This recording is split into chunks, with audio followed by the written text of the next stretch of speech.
안녕하세요. 건강해버 닥터유 유병욱입니다. 어머니 아버님들 자녀분이 아토피 피부염이다 라고 진단을 받으시면 가슴이 철렁하시죠. 사실 제 둘째도 그렇고요, 제 동생도 그렇고 어렸을 때 아토피 피부염이 있었는데 지금은 많이 좋아졌지만 그래도 가끔씩 환절기가 되면 고생을 하는 것 같습니다. 그런데 이 아토피 피부염은 도대체 뭐죠? 피부에 발생하는 만성 알레르기 염증성 질환이다.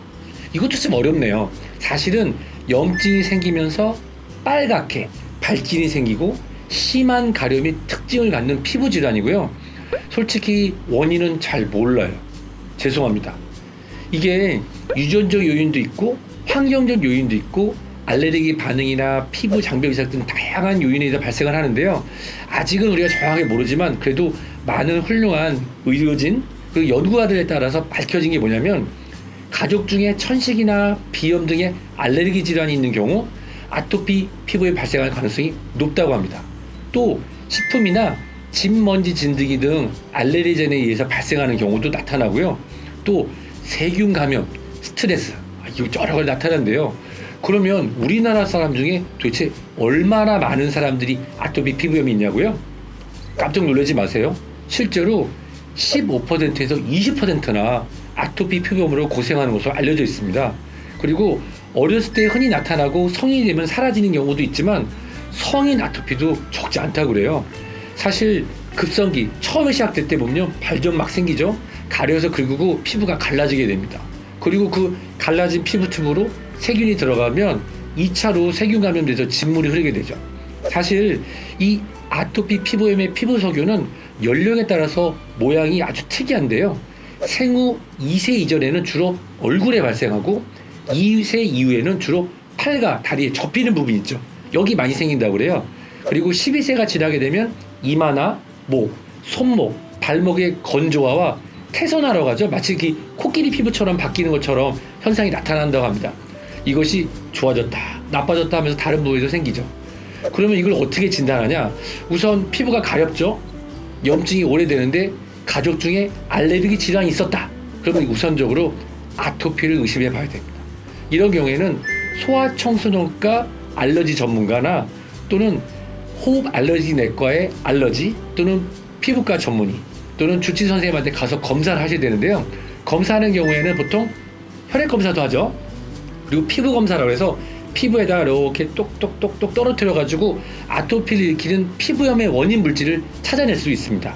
그리고 병원에 오시기 전에 제가 하나 부탁드릴 게 뭐냐면 식품일기를 쓰는 거예요. 나는 요걸 먹었더니 이렇게 좋아졌고 요걸 먹었더니 나빠졌다. 요걸 써오시면 의사들한테 매우 큰 도움이 됩니다. 그런데 치료가 궁금한데요. 치료는 첫 번째로 회피요법, 원인이 있으면 그걸 인지하고 피하는 겁니다. 두 번째가 피부 보습, 피부를 촉촉하게 관리하고, 세 번째가 이제 약물 치료인데요. 약물 치료라고 하는 거는 가려움증하고 염증을 가라앉히는 겁니다. 요 세 가지, 회피하고 피부 보습하고 약물, 요걸 적절히 하게 되면은 금방 좋아지진 않아요. 죄송합니다. 하지만 서서히 좋아지게 되는데, 여기서 이제 어머니들이 궁금한 게 있죠. 염증 억제제인 스테로이드를 먹는 게, 바르는 게 좋느냐? 네? 닥터유 이렇게 말씀드리고 싶어요. 약한 스테로이드제는 비교적 안전하니까 주치의의 처방과 약사님의 복약 지도에 따라서 바르셔도 안전합니다. 이런 부분이 있어요. 주면 스테로이드 쓰면 안 돼, 무조건 피하지 말고요. 처방대로 올바르게 사용하시면 됩니다. 그 외에 가려움증을 줄여주는 항히스타민제와 2차 세균을 줄여주는 항생제를 사용할 수 있는데 이런 부분도 피하실 건 아니에요. 그러면 어떻게 우리 피부 관리하면 좋을까요? 첫 번째, 온도와 습도를 조절하고 어린이들은 면소재의 옷을 입는 게 좋습니다. 그리고 손톱을 짧게 깎는 게 좋다고 그래요. 그리고 모유 수유를 통해서 아이들에게 면역력을 해주고, 정말 죄송한 얘기인데 애완동물을 기르는 거는 아토피 환자에 대해서 좋지 않다고 합니다. 저도 마음이 아프네요. 그리고 제가 오늘 드릴 마지막 말씀은, 아토피는 완치가 되긴 어렵지만 꾸준한 관리로 호전을 볼 수 있는 과학적 근거를 가지고 있습니다. 따라서 과학적으로 검증되지 않은 방법으로 치료를 함부로 하시면 절대로 안 되고, 혹시나 안타까운 마음으로 시도하고 싶으신 경우에는 꼭 주치의 전문의 선생님과 상의하시면 좋겠습니다.